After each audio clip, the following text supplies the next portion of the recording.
Thank you all so much for speaking with me today. I rarely have the time to watch movies twice, and I watched this twice within 24 hours because I loved it so much. Oh, thank you. That's So awesome. yeah, I wish I was there to see it and to be with the audience. But to kind of start things off, how did this project come together in terms of getting back to the franchise and finding all of you to be the directors? I guess I was probably the first director to come on board I guess technically it was David Bruckner who, kind of originally conceived this thing with Brad Miska and Josh Goldblum, our producers. He was the person who kind of came up with the 1994 of it all. I wasn't really part of that conversation until they kind of presented it to me at an early stage. And I actually don't know if anyone else was attached. Jennifer, I know you kind of came on late, but like I actually don't know if at what stage you two came on. I know you were a little later. I was later, yeah. I was like late last year, basically. But like, I mean, you've been for years since now. I feel like it was 4 or 5 years ago. Yeah. Yeah, but they kind of brought it up to me too, like a while ago when it was still going to be like VHS 4, and then I think David's idea of setting it in 1984 was just so creatively inspiring for so many reasons that that felt like the right direction. So when they mentioned it, I was excited to come back. And how does it feel? Because all three of you are new to the franchise. So were you were you fans prior? And how does it feel to now be a part of it? I was definitely a fan prior, so yeah, it feels amazing. It was kind of like I was kind of coming onto it as a fan of a lot of the people already involved in the project, which is cool. And it's also kind of nice not to feel like you're so used to being a lone wolf when you're a director. So it's kind of nice to have other filmmakers to like lean on and complain to. How about you two? Same thing. I'm a big fan of all of the filmmakers, and got the opportunity to meet a couple of VHS alum like along the way for doing festivals for my other film or my previous film. So that was like really cool to be able to step into that club, and it felt like just a fun, very collaborative sort of throwing ideas around, and felt like home. Aww. VHS 90 home. And how about for you, Jennifer? Well, I had seen the first 2 VHSs like quite a while ago. And I think as a filmmaker, I don't always lean into like the found footage projects necessarily. I think it's my own sort of style of filmmaking is different, but I really love the people who were and still are involved, from the kind of producers, even the peripherally, like the radio silence guys, and everyone here in this on this couch still. And it felt like it also felt like a way to enter something that was a much more like commercially or conventionally produced like horror anthology. I think that my own films that I've done previously and that I will continue to do sort of like err on the side of genre adjacent.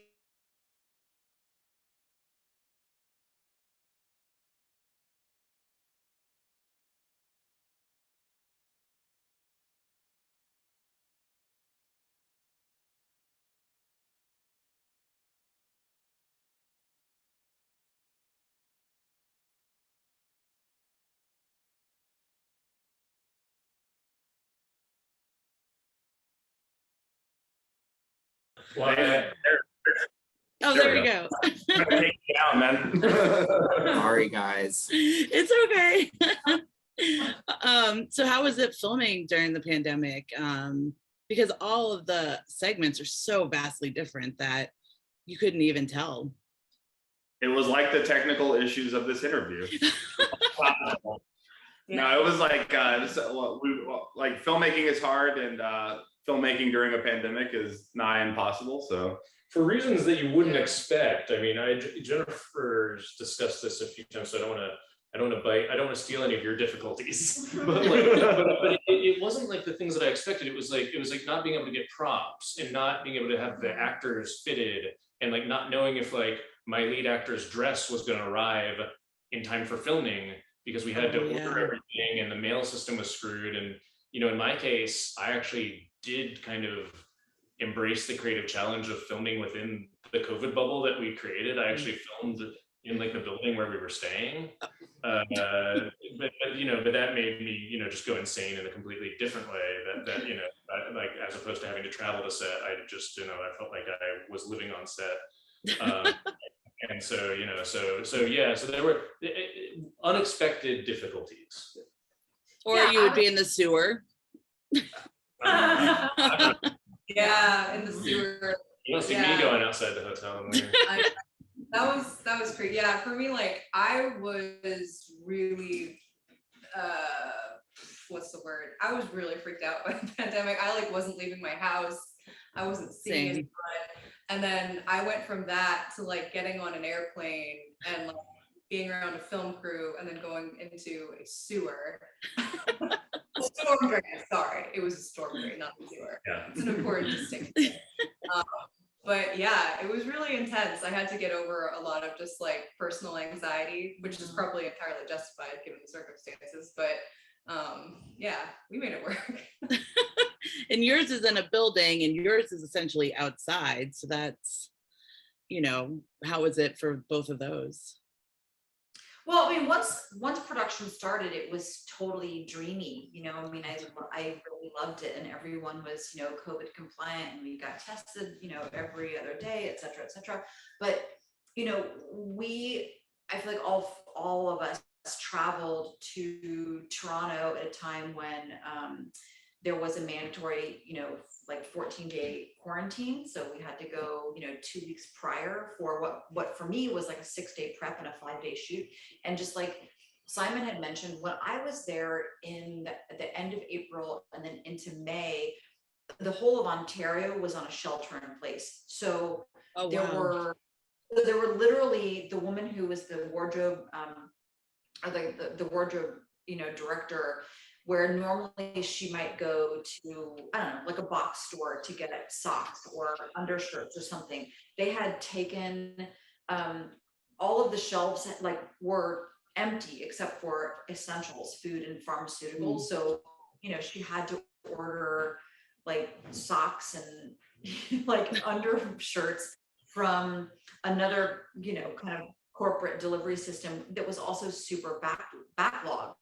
So it was just, you know, but once we landed at production day one, then it was great because we all had bubbled up together. We were all staying in the same, you know, hotel. And that was, you know, a real interesting experience that I haven't had as an adult. But it was cool. Yeah.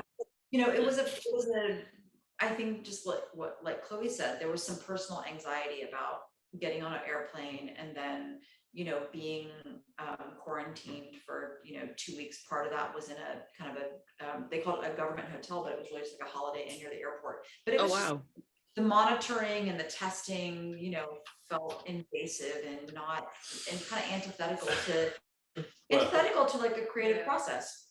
Yeah, having something jammed. Well, we have specific complaints about the COVID test. We had the Punisher. It was not a death touch on our set. And for my shoot, so I thought after for Ryan, our local producer bought a COVID testing machine to do the COVID tests himself. And then turns out that's really hard to do, and he couldn't figure out how to make it work. So my whole shoot had to push a day because our COVID tests all failed, and we all couldn't figure out if we had COVID or not. But you know, like, here's the secret: is pushing a day is like your dream come true. You're like, wait, one more day of prep? Yeah. At the last minute? Oh God, I was just I completely wasn't ready. Like, are you sure you weren't like, you get a machine and do these tests yourself? So they kind of came like, we're so sorry. I'm like, no, it's cool, it's cool. Well, in a That's happier topic, the gore was like incredible. I don't know, was that practical on all fronts? Was there a combination of practical and CGI, especially for Ryan, yours? And I'm gonna try not to like say what it is. And same for you, Chloe, with the rat alien thing. But then like you both have other like the guys are getting smashed in the face with the camera, and then you have a guy with a face falling off. I mean, it was incredible. Like, so how was it doing all of that? We were joking earlier. It's found out that fake blood freezes very rapidly in 2 weeks. So that was a whole learning curve. My segment, we shot outside, and then we shot in a barn that was basically outside as well, you know. So I got frost nip, which sounds cute, so I like that. It's like 1st degree frostbite on my fingertips. Oh, so, wow. That was my suffering for my art.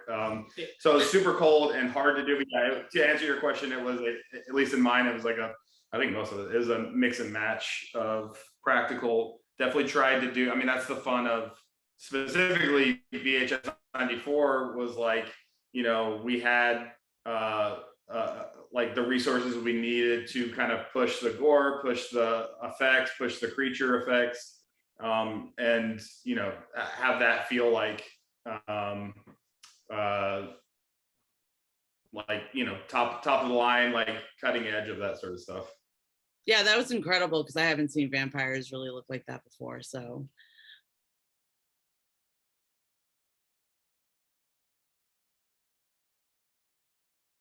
were you inspired by Alien at all? Just out of curiosity. Okay, hell Ratma, first and foremost. Yeah, the rat thing has a name. Rat Man. Yeah, I feel like, Alien was definitely an inspiration. I mean, I look at it and I'm kind of like, ooh, is this too Alien? Getting too close. But yeah, no, it was Keith Thompson was our incredible concept artist, and he and I worked together, and we talked about the idea of this creature that was kind of like sickly and from another dimension, and like it was sort of like pitiful and grotesque, but also it had qualities that if you looked at it could be mistaken for a rat-like humanoid thing. So that's sort of how the Ratma of it all came about. It was a very surprising reveal. That was the Ratma was almost entirely. Yeah, it was like a Patrick McGee creation. We got it shipped to us from Los Angeles. I think it arrived the day before we shot, which was very exciting and nerve-wracking for me.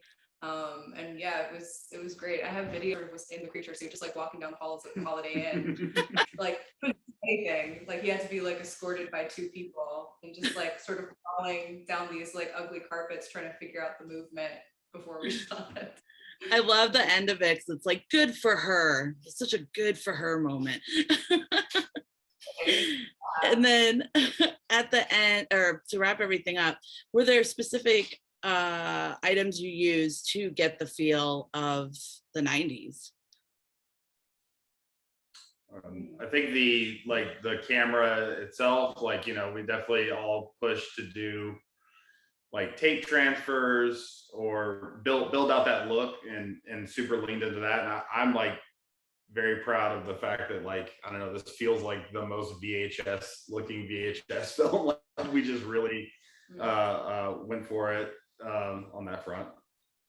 Yeah, and not really for me. You know, mine takes place mostly just in a room, so, you know, it's like cordless phones and a CD player, and people don't have cell phones, and you know, you know, we definitely put a lot of time and thought into making sure everything was period accurate. Yeah. But within that, I felt like with my particular story, anything that was too 1994 might actually be like a little annoying or distracting. Like I didn't like want like because it's just mostly a woman in a room. Right. I didn't I kind of couldn't think of any way to really bring the 1994 into it that didn't feel shoehorned in. So, but again, like the sconce, my production designer Joshua McKenzie and our director John O'Regan, like they both they were like really driving all over Ontario, interacting with really strange people to get like the stereo theaters and stuff, and the coffin. I mean, I did get a coffin, so that was cool. But That's something. yeah, I mean, and I'm sure it's period accurate. Well, thank you all so much for taking the time to speak with me. I know it's so weird over Zoom and all that stuff. I love everything that you guys have done outside of VHS. I am so excited for all of you. I can't wait for people to see this. I hope I get to go see it at Beyond Fest because I just want to see it with an audience. So thank you so much. Thank you. Yeah. Keep it safe, and I'll talk to you all soon. Thank you. Bye. Bye. Thank you. Bye.